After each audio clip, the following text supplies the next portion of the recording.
नमस्कार मेरे श्रोतागण।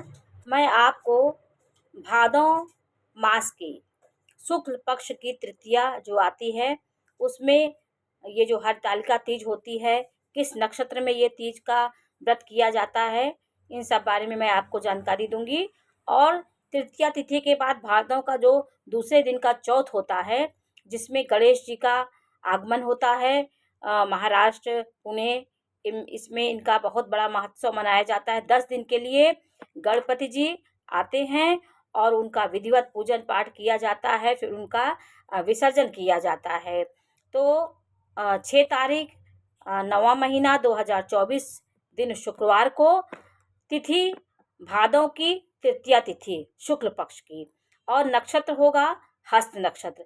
क्योंकि जब माता पार्वती पार्थिव शिवलिंग बना करके सखियों द्वारा हर ली गई थी, सखियों के द्वारा ही वहाँ पे सखियाँ उन्हें एक जंगल में ले गईं, तो इसे हरतालिका बोला जाता है। सखियाँ उनको ले गईं, तो सखियों द्वारा वो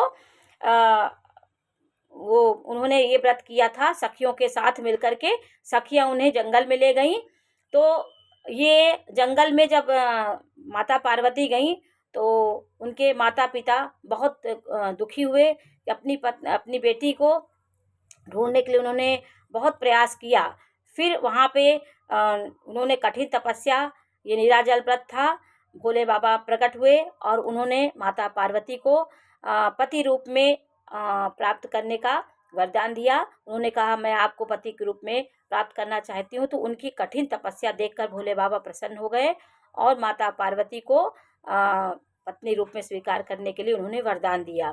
तो ये सखियों द्वारा वो ले गई थी, इसलिए हरतालिका हर सखियों के द्वारा हरना, मतलब सखियां उनको जंगल में ले गई थी। तो ये बहुत वो मच गया था हिमालय में कि वो कहाँ गई। ये बहुत फिर उनको लोग ढूंढ के ले आए, तो वो उन्होंने कठिन तपस्या कर रही थी। तो ये इस पर्व की कठिन तपस्या जो नारियों को की जाती है, जो निराजल व्रत रहती हैं, इसी उपलक्ष्य में मनाया जाता है। ये हस्त नक्षत्र में ही ये तिथि, ये तृतीया तिथि हो और हस्त नक्षत्र हो, उसमें यह त्यौहार मनाया जाता है और व्रत रहा जाता है। निराजल रह करके स्त्रियां अपने सुहाग की रक्षा के लिए यह व्रत करती हैं। और दूसरे दिन जिस दिन पारण किया जाता है, उस दिन गणेश जी का हमारी धरती पे आगमन होता है। गणेश चतुर्थी उसको बोलते हैं, वो चौथ का चांद उसको बोलते हैं। विभीषण ने इसी चांद के लिए रावण से कहा था कि पर लीलार गोसाई तजौ चौथ की चंद की नाही। आप किसी पराई स्त्री को चौथ के चंद्रमा को जैसे त्याग किया जाता है, उसको देखने में कलंक होता है, उसी प्रकार किसी आप पर स्त्री को आप लाए हैं, सीता जी को, माँ जगदम्बा को, ये आपके लिए इतना कलंकित है कि आपको ये बहुत अपयश का सामना करना पड़ेगा और आपका ये विनाश का एक सूचक है। क्योंकि तजौ चौथ की चंद नहीं, चौथी का चंद, भादों की शुक्ल पक्ष की चौथ होती है, वो चंद्रमा देखने से जीवन में व्यक्ति को कलंक लगता है। वो एक वैज्ञानिक भी कारण है। उस दिन का चंद्रमा नकारात्मक ऊर्जा धरती पे फेंकता है। यदि उसको देखेंगे तो आँख में कुछ ऊर्जाएं ऐसी हैं, वो आपके आकाश मंडल में क्या क्या हो रहा है, ये हमारे वैज्ञानिकों की शोध थी कि उस दिन का चंद्रमा क्यों नहीं देखा जाता। यदि विज्ञान इससे जुड़ेगा तो विज्ञान अपनी दृष्टि से देखेगा, अध्यात्म यदि इससे देखेगा तो अध्यात्म अपनी दृष्टि से देखेगा।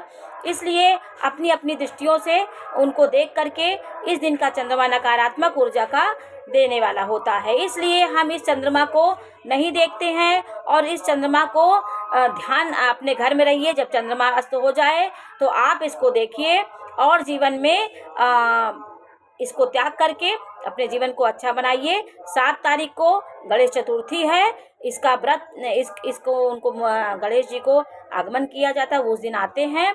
और जितने दिन भी आप गणेश जी को रखते हैं, कोई 5 दिन रखता है, कोई 7 दिन रखता है, जितने दिन की सामर्थ्य होती है उस हिसाब से गणेश जी का उत्सव मनाया जाता है। ये महाराष्ट्र, बम्बई, पुणे में बहुत मनाया जाता है और अब यहाँ भी मनाया जाता है। क्योंकि भगवान किसी के बटे नहीं है। कोई भी उत्सव होता है किसी भी क्षेत्र के लोग उसको मना सकते हैं। तो आज ये तिथियों का मैंने आपको बताया कि तिथियां, इन तिथियों को क्यों चुना गया। जिन तिथियों में कोई अद्भुत कार्य होता है, जिन तिथियों में कुछ ऐसे कार्य होते हैं, उन तिथियों को बहुत बड़ा माना जाता है। जब रावण की मृत्यु हुई और कंस की मृत्यु हुई, कौन सी तिथि थी? इतने राक्षस, इतने महापराक्रमी राक्षस की मृत्यु हुई। तिथियां जब जिस तिथि में बहुत बहुत बड़ा अच्छा काम हो जाता है, उन तिथियों को एक उत्सव के रूप में मनाया जाता है। जैसे हमारे भगवान श्री रामचंद्र जी की प्राण प्रतिष्ठा 22 तारीख को हुई थी।